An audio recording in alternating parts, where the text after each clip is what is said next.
Jika kau ingin mendapatkan kesempatan di bawah penindasan kekuatan ini maka kau salah besar. Kunpeng tidak terlalu berminat untuk membunuh Xiao Yuan.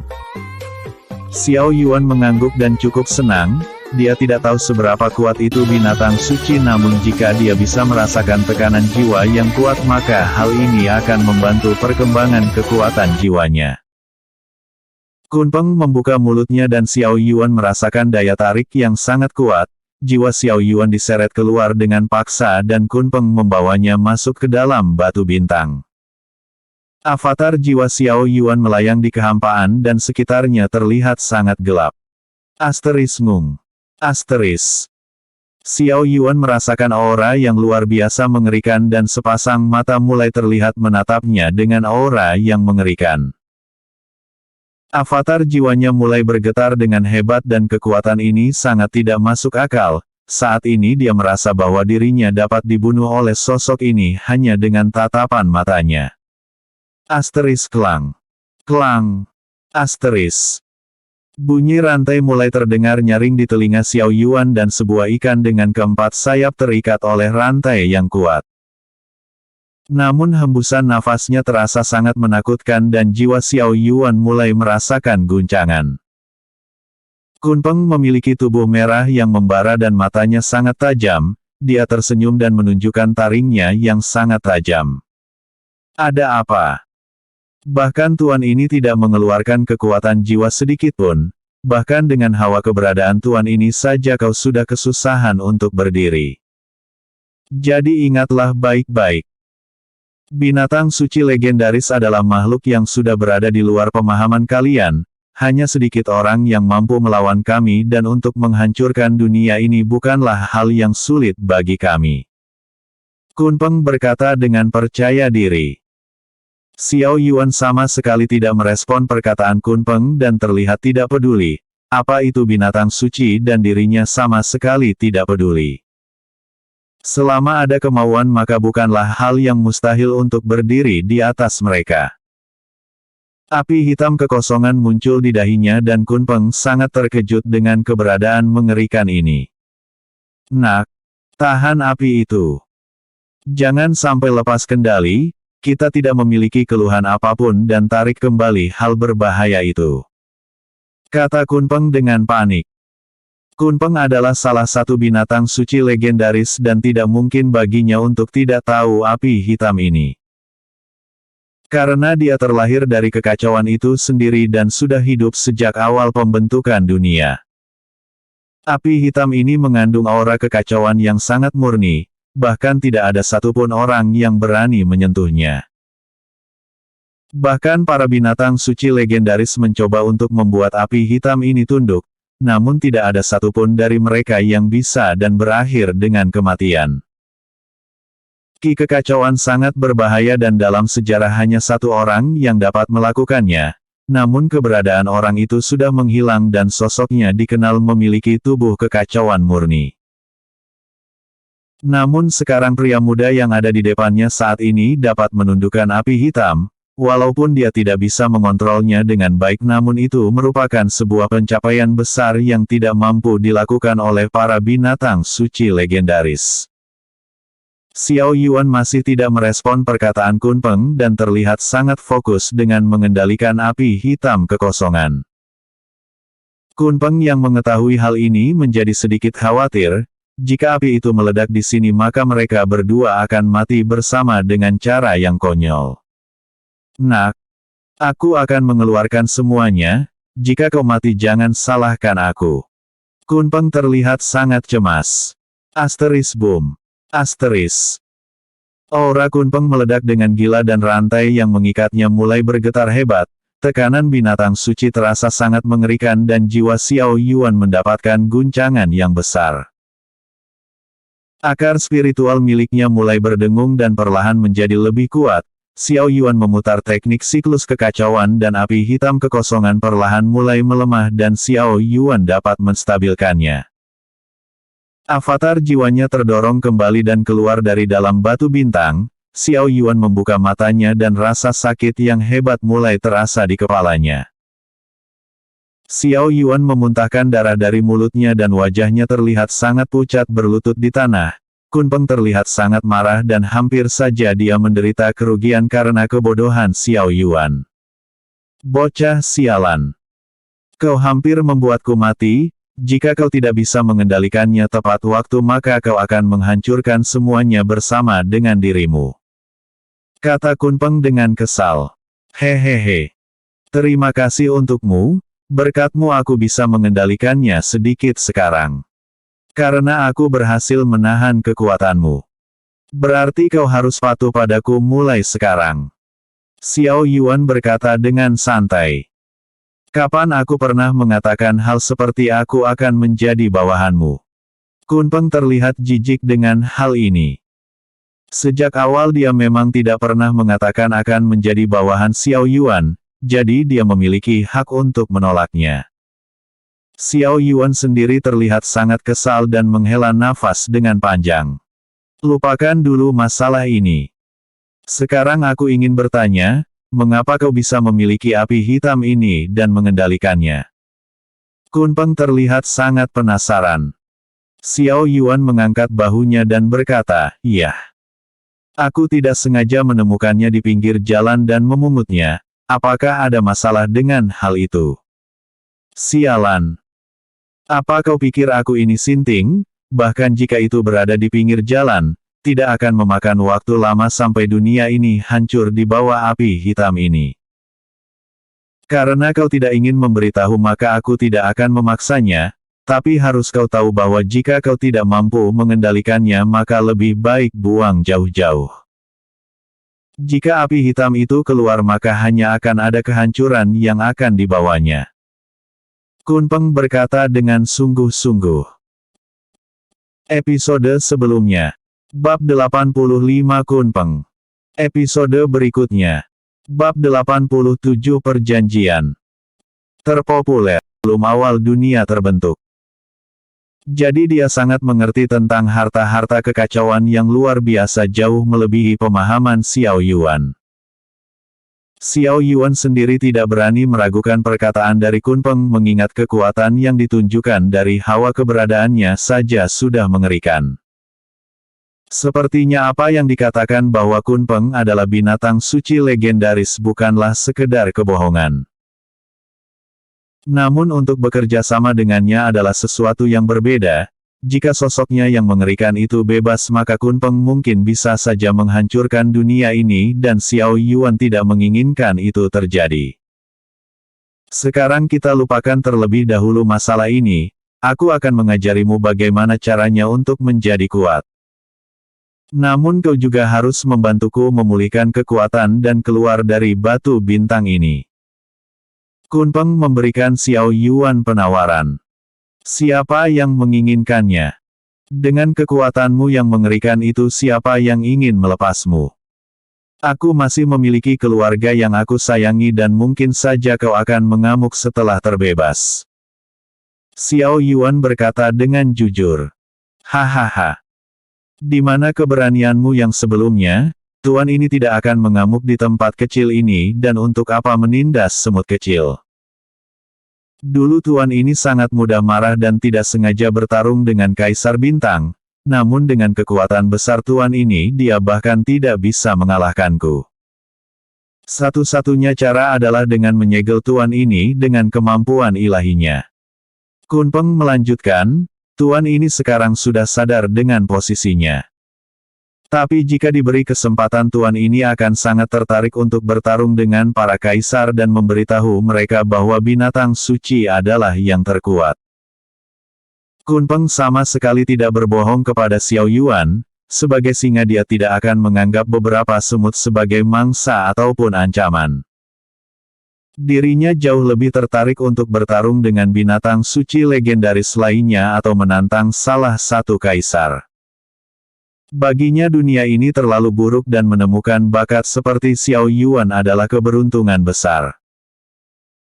Alasan satu-satunya adalah ketertarikannya pada api hitam kekosongan. Api ini bahkan tidak bisa dikendalikan oleh mereka yang berada di puncak dunia dan mereka cukup ngeri dengan keberadaan api hitam kekosongan.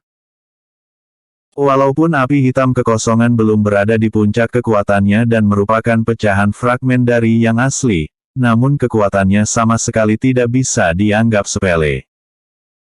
Bahkan untuk menghancurkan dunia kecil ini, api hitam kekosongan ini sudah cukup selama Xiao Yuan menggunakannya.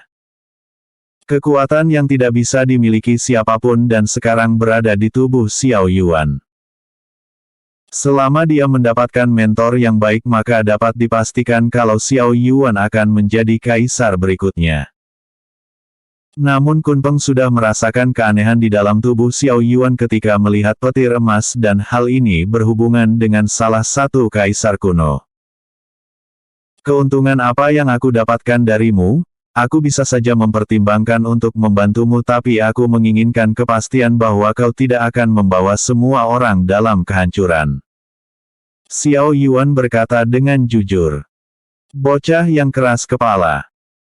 Tapi tuan ini sama sekali tidak keberatan untuk menggunakan kontrak yang setara. Kita akan terikat dan mampu membatasi tindakan kita masing-masing. Hal ini tidak akan mengikat hidup kita dan kau bisa menggunakan kekuatan ilahi milikku. Apakah itu cukup? Kunpeng berkata dengan santai. Xiao Yuan mengangguk dan berkata, lalu apa yang harus aku lakukan untuk membantumu pulih dan keluar dari penjara batu bintang? Mencari jiwa bis. Semakin kuat maka semakin baik. Untuk lepas dari batu bintang ini aku akan bergantung pada perkembanganmu di masa depan. Setelah kau cukup kuat dan mampu maka aku akan memintamu untuk melepaskanku. Kunpeng berkata dengan jujur. Baiklah kalau begitu. Selama kau menepati perkataanmu maka aku tidak keberatan, mari buat kontraknya. Xiao Yuan setuju dengan hal ini. Terlebih mungkin ini akan bagus selama dia memiliki Kunpeng yang membimbingnya dalam berlatih. Kontrak ini akan saling menguntungkan untuk kedua belah pihak dan singkatnya hal ini akan jauh menguntungkan bagi Xiao Yuan.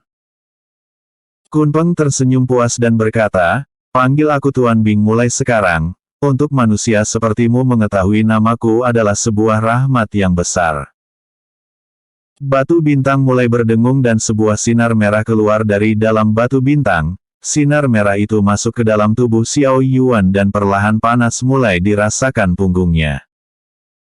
Aura di sekitar Xiao Yuan mulai ditarik masuk ke dalam tubuhnya, sumber ki miliknya mulai berkembang dengan pesat dan mengalami sedikit perubahan yang tidak dapat dia pahami. Di punggung Xiao Yuan tercetak sebuah tato binatang suci legendaris Kunpeng dan auranya meledak dengan gila.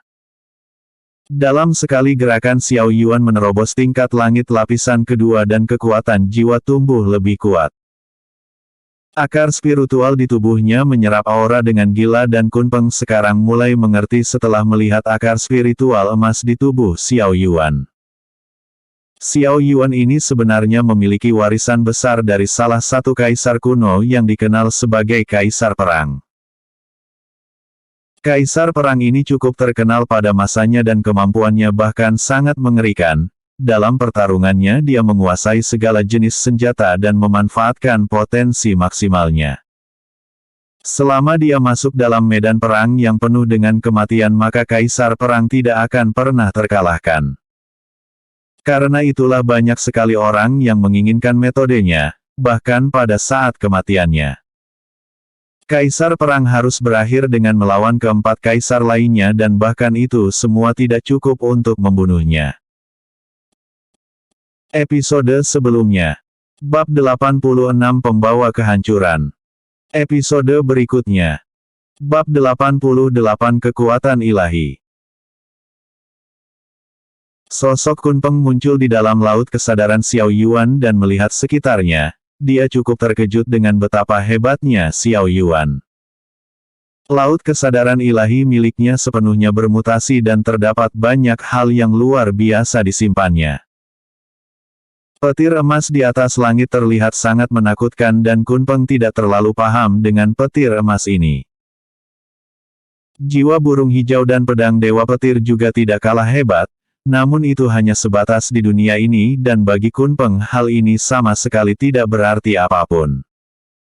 Namun karena dia sudah memutuskan untuk membantu Xiao Yuan maka Kunpeng tidak akan membiarkan hal ini menjadi sia-sia. Sekarang aku harus mengurus api hitam kekosongan terlebih dahulu. Jika api ini terus tumbuh semakin kuat maka hal ini akan buruk untuk bocah ini. Bing mengepakkan sayapnya dan aura hitam keluar dari dalam tubuhnya. Aura hitam itu membungkus api hitam dan Kunpeng akan menyegelnya untuk sementara waktu. Api hitam kekosongan ini terlihat baik-baik saja di tubuh Xiao Yuan, namun hal itu sama sekali tidak benar. Kasus Xiao Yuan ini hampir mirip dengan sebuah bom daging yang dapat menghancurkan apa saja. Seiring bertumbuhnya kekuatan api hitam kekosongan maka suatu saat pasti Xiao Yuan akan kehilangan kendali. Jadi demi kebaikannya Kunpeng memutuskan untuk menyegelnya terlebih dahulu sebelum Xiao Yuan memiliki cukup kekuatan untuk mengendalikan api hitam kekosongan.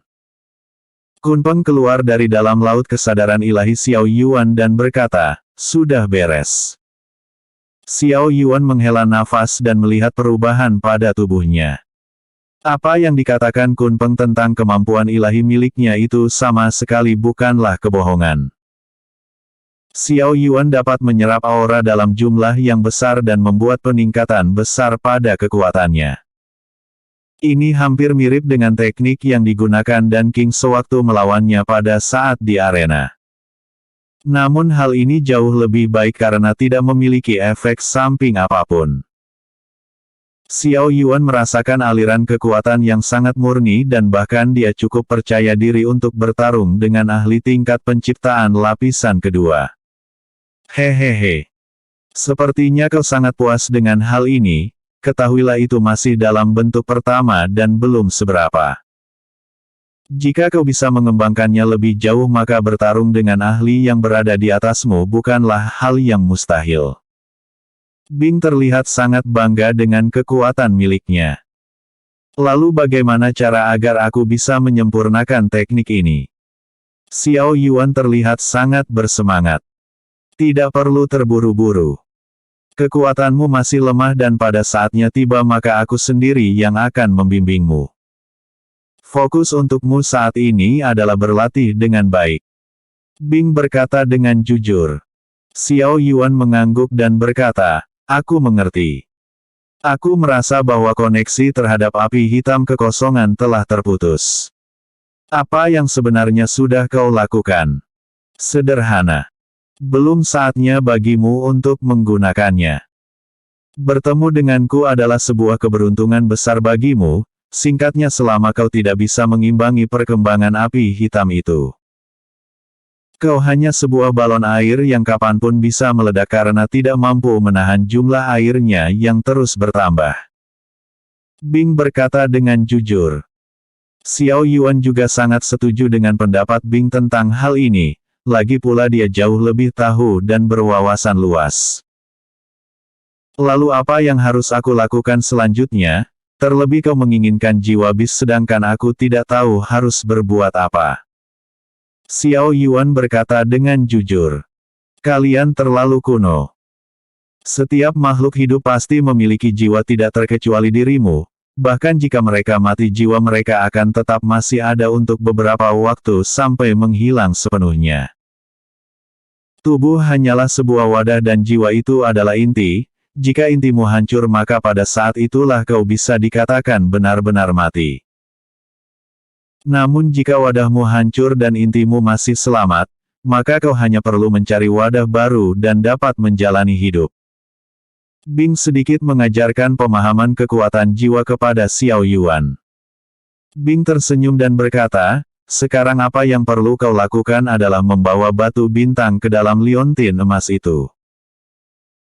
Aku sudah mengintip beberapa ingatanmu dan apa yang kau sebut tempat latihan itu sangat cocok untuk menyembunyikan batu bintang, jadi tuan ini bisa menemanimu kapanpun." Oke. Xiao Yuan sama sekali tidak keberatan dengan Bing mengetahui rahasianya. Pada dasarnya Bing tidak menunjukkan ketertarikan apapun kecuali api hitam kekosongan, mungkin kekuatannya benar sangat kuat dan binatang suci legendaris adalah eksistensi yang mengerikan. Xiao Yuan melambaikan tangannya dan liontin emas mulai berdengung, segera batu bintang itu dihisap masuk dan melayang di dalam langit gelap. Selesai. Aku akan keluar sekarang. Xiao Yuan sudah mengambil semuanya dan tidak perlu berada di sini lagi. Xiao Yuan berjalan keluar dan Bing terbang di sampingnya. Asteris Groar. Asteris. Sampainya dia di mulut gua, Xiao Yuan merasakan banyak bis yang bergerak ke arahnya. Sebuah benang hitam melesat ke arah dan Xiao Yuan menghindarinya dengan cepat. Segera api muncul di tangannya dan jurang yang gelap mulai terlihat sangat jelas. Puluhan bis mulai merangkak ke atas dan jumlahnya ini sedikit membuat Xiao Yuan ngeri. Sebelumnya Xiao Yuan memiliki api hitam kekosongan yang memungkinkan para bis tidak berani mendekatinya. Namun sekarang api hitam telah disegel dan satu-satunya pilihan yang paling bijak adalah melarikan diri. Xiao Yuan mendesak sumber ki miliknya dan melesat ke atas langit. Petir emas mengamuk dan menciptakan badai yang kuat. Semua bis yang berada di bawah jurang terkena aliran petir emas dan satu persatu mereka jatuh.